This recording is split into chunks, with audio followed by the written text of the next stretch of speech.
को प्रभु का धन्यवाद, उसकी महिमा करते हैं। मैं अपने जीवन की एक गवाही आपके बीच में बांटूंगी। वो गवाही मेरा दर्शन है जो मैंने देखा है, जो प्रभु ने मुझे प्रार्थना के दौरान दिखाया। मैं आपके बीच में बताना चाहती हूँ। मैं एक दिन प्रार्थना कर रही थी और उस प्रार्थना में परमेश्वर ने मुझे नरक का दर्शन दिखाया।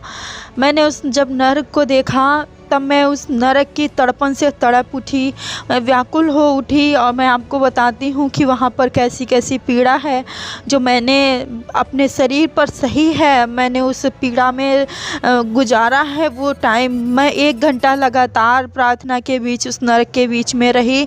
और जब मैं धरती पर थी, प्रार्थना कर रही थी, तो मैं बेहोशी हालत में थी, मैं बेहोश हो चुकी थी। और उस बेहोशी हालत में मेरी आत्मा प्रभु यीशु के साथ में नरक में थी। मैंने नरक के द्वार पर खुद को पाया और मैंने पाया कि वहाँ पर एक पतली सी रास्ता है जो अंधेरे से भरी हुई है। उसके दाएं बाएं बहुत सी कोठरियाँ बनी हैं, जैसे जेल में खाने बने होते हैं वैसे वहाँ पर खाने बने हुए हैं। और मैंने देखा कि वहाँ इतनी गर्मी है, इतनी तपन है, वहाँ पर इतना घुटन है कि कोई इंसान वहाँ पर एक पल भी रह नहीं सकता है। और मैं उस बात को अपने अंदर सह रही थी कि प्रभु मैं किस जगह पर हूँ, परमेश्वर मुझे यहाँ से निकालो। मैं वहाँ रो रही थी और मैं यीशु से विनती कर रही थी बार बार, प्रभु मैं आगे नहीं बढ़ सकती हूँ, मुझे यहाँ से चलने दो, मुझे जाने दो और मुझे लेकर चलो। मैं ऐसे करके परमेश्वर के चरणों में थी और विनती करती रही, लेकिन प्रभु ने मेरे हाथ को थाम लिया और मुझे वहाँ से हटने नहीं दिया। फिर उन्होंने मुझे एक कमरा दिखाया वहाँ पर, जिस कमरे को मैंने देखा कि उस कमरे के अंदर एक आदमी है और जो आदमी जो है वो वहाँ पर सफ़ेद कलर की शर्ट पहने हैं और ब्लैक कलर की पैंट पहने हैं। मैंने जब प्रभु से पूछा पिता ये कौन है, तो उस परमेश्वर ने मुझसे कहा देखो ये एक डॉक्टर है और ये जब दुनिया में था तो इसने अंगों का व्यापार किया, इसने नवजात शिशुओं को गर्भ में मार दिया, इसने मोटी कमाई कमाई, इसलिए यह यहाँ पर है। जब प्रभु ने ऐसा कहा मेरे अंदर डर पड़ने लगा, मैं बहुत घबराने लगी क्योंकि मैंने ऐसा कभी देखा नहीं था। मैंने बाइबल में लोगों के दर्शनों से सुना था, लेकिन मैं खुद उस चीज़ को फील कर रही थी, मैं बहुत तड़प रही थी वहाँ पर। और फिर परमेश्वर ने मुझे दूसरा कमरा दिखाया। उस दूसरे कमरे में मैंने अपनी दादी जी को देखा। मैंने देखा मेरी दादी माँ वहाँ पर है, जो वो मर चुकी हैं, अब वो सच में इस दुनिया में नहीं है। मैंने उन्हें देखा तो मैं और डरने लगी मैं। फिर प्रभु ने मुझे तीसरा कमरा दिखाया। उन्होंने मुझसे तीसरे कमरे के विषय में जब मैंने उनसे पूछा प्रभु ये कमरा खाली क्यों है, क्योंकि तीसरा कमरा खाली था, तो परमेश्वर ने कोई जवाब नहीं दिया। उसके बाद उन्होंने मुझे चौथा कमरा दिखाया जिसमें मेरे मरे हुए चाचा जी थे। मैं और डरने लगी कि यहाँ क्या हो रहा है, यहाँ पर सब मेरे रिश्तेदार कैसे निकल रहे हैं, यहाँ पर मेरे अपने क्यों आए। और मैं बहुत तकलीफ़ में पूछती रही परमेश्वर से ही चीज़, जिससे मैं पूछती रही प्रभु बता दो, लेकिन उन्होंने मुझे नहीं बोला कुछ भी। उन्होंने मुझे पांचवा कमरा दिखाया जिसमें मैंने देखा कि मेरे नाना जी हैं और वो मर चुके थे और सच में वो मर चुके हैं और मैं उनसे बहुत प्यार करती हूँ। और मैं अपने नाना जी के कारण वहाँ पर बहुत व्याकुल हुई। मैं प्रभु यीशु के चरणों में गिर गई और गिर कर मैं अपने नाक को रगड़ कर विनती करने लगी प्रभु दया कर दो, मेरे नाना को यहाँ से छोड़ दो, जाने दो। मैं अपने नाना के सब कामों को गिनाने लगी कि पृथ्वी पर मेरे नाना ने बहुत भलाई की, बहुत अच्छाई की, प्रभु इनको यहाँ मत रखो, इनको जाने दो। और मैं खुद से उस दरवाजे को खोलने की कोशिश करने लगी कि मैं अपने नाना को वहाँ से बचा लूँ, लेकिन मैं नहीं बचा पा रही थी।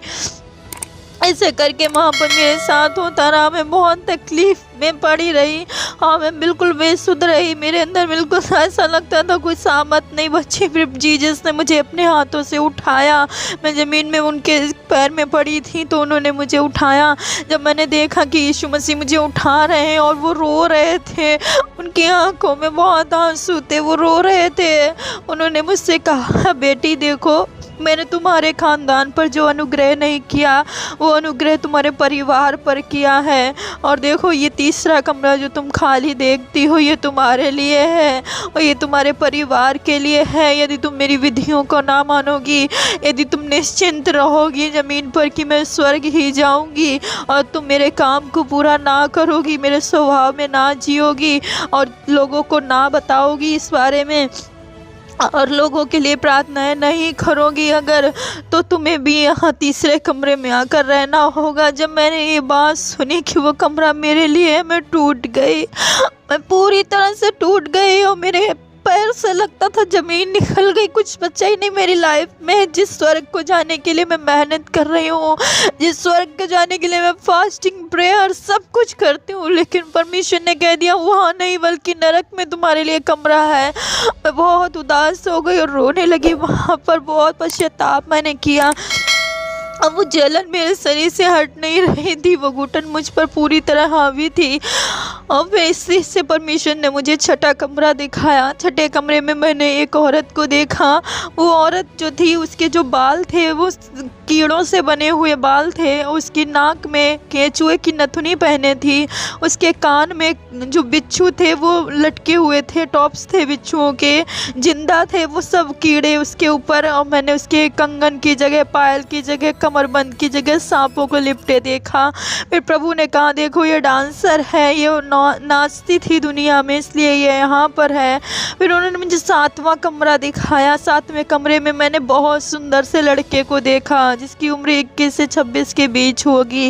मैंने उस लड़के को देखा, वो बहुत सुंदर था, बहुत ज़्यादा सुंदर था। और वो उसके हाथ में एंड्रॉयड बड़ा सा फ़ोन था, वो दोनों हाथों से अपने फ़ोन में मस्त था। और यीशु मसीह ने मुझसे कहा देखो बेटी, इसने अपना समय फ़ोन को दिया, इसने फ़ोन के ज़रिए बहुत दुनिया में पाप फैलाया। ये फ़ोन का दास था, गुलाम था, ये लोगों को अपनी ओर आकर्षित करता था, इसलिए यह यहाँ पर है। फिर प्रभु ने मुझे एक 8वां कमरा दिखाया। उस 8वें कमरे में मैंने देखा एक नेता बंद है। फिर प्रभु से पूछा ये कौन है, तो प्रभु ने कहा यह एक नेता है जो उद्योग मंत्री था, जो रेल मंत्री था। ये दोनों पद पर था, लेकिन इसने कालाबाजारी की, इसने जनता से धोखाधड़ी की, इसलिए यह यहाँ पर है। फिर जीसस ने मुझे 9वां कमरा दिखाया। 9वें कमरे में मैंने देखा कि वहाँ पर 14 साल, 15 साल, 16 साल के बच्चे हैं। प्रभु से पूछा प्रभु आपने कहा बच्चों को मेरे पास आने दो, फिर बच्चे यहाँ पर क्यों है पिता? आप ये सब क्यों है? मेरे समझ नहीं आ रहा था मेरे साथ क्यों हो रहा है ये सब, मैं क्यों देख रही हूँ? मैं नहीं देखना चाहती थी वो तकलीफ़ को, लेकिन प्रभु ने कहा कि देखो इन्होंने मेरी आज्ञा नहीं मानी, इन्होंने व्यर्थ अपना समय व्यर्थ चीज़ों में गंवाया, इन्होंने माता पिता को तुच्छ जाना, इस कारण ये यहाँ पर हैं। इस तरीके से प्रभु ने मुझे वहाँ पर 9 कमरे दिखाए और मैं उस 9 कमरों को देखते हुए तड़प रही थी। मेरे दिमाग से वो तीसरा कमरा नहीं निकल पा रहा था कि वो मेरे लिए रखा गया। और फिर परमेश्वर मुझे नरक के एक दूसरे भाग में ले गए। वो मैंने भाग देखा। उस भाग में मैंने देखा एक बड़ा सा पत्थर है, जिस पत्थर के चारों ओर दूत हैं और दूतों के हाथ में तलवारें हैं, जंजीरें हैं, चाबुकें हैं बहुत बड़ी बड़ी, और वो उस पत्थर पर घिस घिस के तेज बना रहे हैं। वहाँ मैंने देखा पीले कलर का चार्ट पेपर बैनर के जैसे लगा है, उस पे लाइनिंग से कुछ लिखा हुआ था। फिर मैंने प्रभु से पूछा प्रभु ये क्या हो रहा है सब? तो प्रभु ने कहा देखो ये दूत हैं और ये दूत इन मनुष्यों पर जाते हैं, मनुष्यों के पास, और इन्हें 4-4 घंटे के लिए एक एक पीड़ा देते हैं। इस पेपर पर टाइम टेबल बना हुआ है, इस पर हर दूत लिखा है, हर दूत का नाम लिखा है और पीड़ा लिखी है कि कौन सा दूत जाएगा और 4 घंटे कौन सी पीड़ा देगा। जब एक पीड़ा 4 घंटे तक बीत चुकी होती है तब दूसरा दूत जाकर उन्हें पीड़ा देता है। इस तरीके से उन्हें सताया जाता था जो वहाँ जेल जैसी उस नरक में बंद थे। और फिर परमेश्वर ने कहा देखो तुम्हारे यहाँ जैसे 7 दिन बीतते हैं वैसे यहाँ 7 दिन बीतने के बाद ये चार्ट पेपर बदल दिया जाता है और उससे दुगनी पीड़ा का चार्ट पेपर लगा दिया जाता है। ऐसे करके मैंने उस दर्शन को वहाँ पर देखा। मेरे अंदर इतना खौफ, इतना डर था, मैं पूरी रीत से बेसुध थी और बेहोश हो चुकी थी। काफ़ी टाइम के बाद मुझे प्रार्थना में से होश आया तो मेरी फैमिली ने मुझे उठाया। मैं बेहोशी हालत में थी और मुझे सदमा सा लग चुका था। मैं ना कुछ बोल पा रही थी, किसी से सब पूछ रहे थे क्या हुआ, लेकिन मैं किसी से कुछ बोल नहीं पा रही थी। मुझे बिल्कुल मैं शॉक थी, मेरे साथ क्या हो गया ये। मेरे अंदर से मेरे रिश्तेदार वहाँ से आंखों से मेरे निकल नहीं पा रहे थे। वो तीसरा कमरा जो प्रभु ने कहा तुम्हारे लिए वो मैं भूल नहीं पाई। और मैं 2 दिन ऐसे ही सदमे में रही। मुझे ना कुछ खाना अच्छा लगा, ना ही मुझे नींद आई। 2 दिन मैं व्याकुलताओं से भरी रही। मैं लगातार प्रार्थना में रही। 2 दिन के बाद प्रभु ने शाम को मेरे ऊपर एक फिर से दर्शन दिया प्रभु ने मुझसे कहा, बेटी तू व्याकुल क्यों होती है, तुझे शांति मिले। देख आज लोग निश्चिंत हो चुके हैं और मैंने ये दर्शन तुझे इसलिए दिखाया ताकि तू लोगों में गवाही दे कि नरक में कितनी पीड़ा है, वहाँ कोई ना आए, वो उनके लिए नहीं है, मैंने उनके लिए नरक नहीं तैयार किया है। और तू लोगों को बता क्योंकि तू जिंदा गवाह है। और देख वो तीसरा कमरा सिर्फ तेरे लिए नहीं वरन पूरी मानव जाति के लिए है। जो मानव जाति आज निश्चिंत होकर बैठी है कि वो प्रार्थनाओं में है, वो उपवास में है और वो दर्शनों से भरे हैं, वो वरदानों से भरे हैं। कलीसियाएं आज निश्चिंत हैं। अगर वो ऐसे ही निश्चिंत बैठी रही तो वो उस तीसरे कमरे में पहुंच जाएंगी, क्योंकि वो मेरे स्वभाव में नहीं जी रही हैं। उनसे बताओ कि वो मेरे व्यवहार में जिए, लोग मसीह के स्वभाव में जीने लगे। प्रभु ने ऐसे मुझसे कहा तो मुझे तसल्ली और शांति मिली। मेरा आप सबसे बस इतना ही निवेदन है, मुझे प्रभु ने इतना ही प्रकट किया है। मैं आपसे हाथ जोड़कर निवेदन करती हूँ, मैं उस पीड़ा को सह चुकी हूँ 1 घंटे और मैं उस डर में 2-3 दिन जी हूँ। वहाँ बहुत तकलीफ़ है।